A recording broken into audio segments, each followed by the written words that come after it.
The case against Richard Allen, the alleged Delphi murderer, it continues to get some steam as we get closer and closer to that trial date. And of course, as we know, most things in trials are decided and worked out before the actual trial takes place. And Bob Motta, of course, was there for all of that. You've been traveling and watching this very closely since its inception. Of course, Bob Motta, Defense Diaries, the podcast, and a defense attorney. Go check that out. Go download it.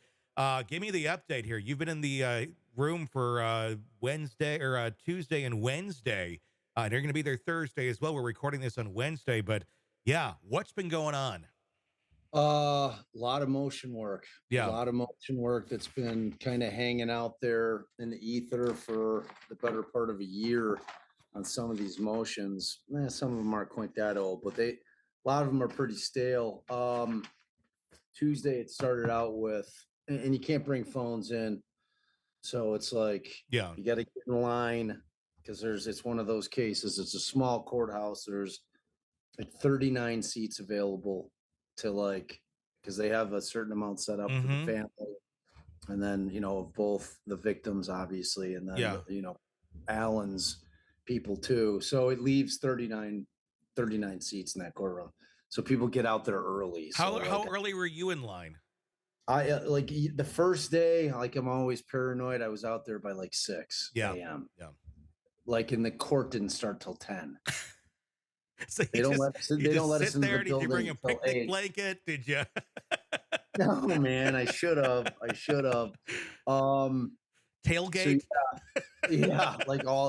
So fortunately a coffee shop behind the courthouse opened at like 7. So I went over there. Yeah. Got a little coffee and some breakfast. But so first day was basically they had a few motions that they did on the first day, which were a motion to vacate the safekeeping order. Now, the safekeeping order, if you don't know what that is, essentially when Allen was first arrested and they got him into custody and they had him over at the Carroll County Jail, which is in Delphi, Indiana, which is a very small town, very small community, and a very small jail. They didn't think they could handle it. They were worried that somebody was going to try to kill this guy.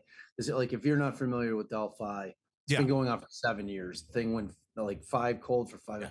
I'm not telling you. I know you know. Yeah, they put him in maximum security. If we have any viewers out there,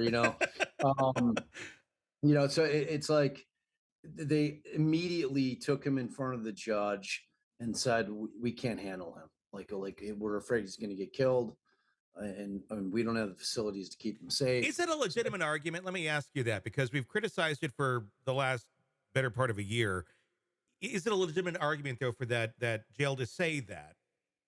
Yeah, I mean, I think for Carroll County, yeah. Okay. Like it is.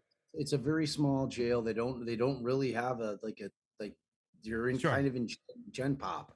Okay. There is nowhere to. You're like in the drunk tank permanently almost. Because I mean, the reality is in prison, like they don't make the distinction of, pretrial detainee. Sure. You're in there as a suspected child killer. They're going to treat you as such. They don't wait for, to find you guilty. So it's dangerous. It's dangerous. I mean, I think anybody who knows anything about the system knows that, pedophiles, people that, do harm to children don't have a tendency to last long in prison. It's kind of like a code of honor among thieves, I guess you could say, with respect to jail. So I think there's some legitimacy to it, but they tried to get him moved back in June of last year. They had it set up in a county that's much, much closer to where the lawyers are in the Carroll County, Cass County. That sheriff said, yeah, we don't want him, but we can take him. We've just upgraded our jail. We've added a new wing to it. We've got more modern facilities. We can handle them. We don't want to deal with them, but we'll take them if need be. Judge denied it. So now it's been a year plus, and he's still in prison, still sitting in prison. And so they brought it up again. And now, and the other part of it is not just the safety aspect, but, your right to counsel. Like, I mean, you have to be able to get to your client to prepare for trial, which is coming in October. And that is the blink of an eye, Yeah. in terms of preparing for a case. So, and for Rosie, one of the defense attorneys, it's a 200-mile drive Yeah. to see his client. For Baldwin, it's 2.5 hours. And, so they argued it. There really was nothing new other than the fact that they moved him from Westville Penitentiary to Wabash Valley Penitentiary. So he's still in Department of Corrections. Back in December, they moved him, kind of like under cover of darkness. Like Yeah. nobody Remember knew, that. like, who, and like, why did they move him? What happened? What's going on? Is he still alive? Yeah. All the things that people were saying. So, they go through the arguments. They're like, a lot of it is the same arguments that were made initially. But the bigger thing now is, and it's a legitimate beef. I mean, McClellan, the prosecutor, was kind of like uh, giving the defense shit, like, "Oh, you're whining. This is all really just because the guy's not close to Brad.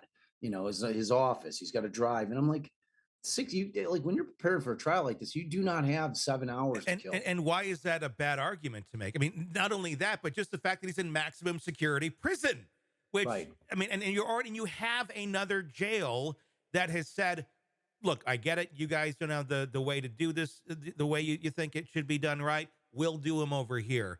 And they still, the court, it goes back to kind of the weird cabal that goes on in Delphi.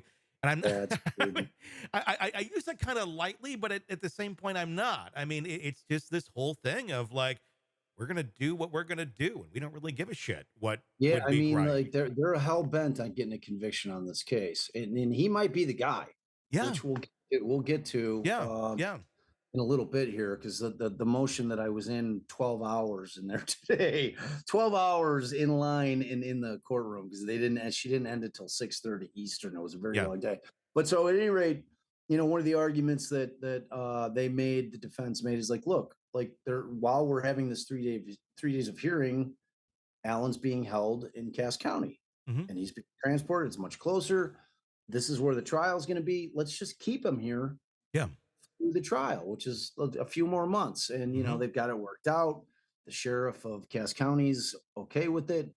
Indiana State Police said that they'll provide another cruiser and a dude. So it sounds like it's all worked out, but it's still ultimately up to Judge Gull. She's Yeah. the one who's pulled the trigger on it. So that was heard. She took that under advisement. She did not in any way, shape, or form, which frankly you want. I mean, on that one, she probably could have made a ruling. Like, at this point, just grant it. Yeah. But Why are she's we still probably waiting? Yeah. right. I mean, she's probably of the mindset, because I mean, the reality is, once it gets to trial, they're going to keep him in Cass anyway. There's no way they're driving that dude 200 miles. And like, it's not like she hasn't had a moment to think about this either. Right. Exactly. Yeah. Hey, thanks for checking out the video. Be sure to follow us wherever you download podcasts, and especially Apple Podcasts, where you can get advanced episode and premium content on our premium channel right there. Also, be sure to follow us on social media so you don't miss any breaking updates on the stories that matter to you most. We're on TikTok, X, Instagram, Facebook. Just search Hidden Killers Podcast with Tony Brueski, and you'll find us right there. Again, thanks for watching.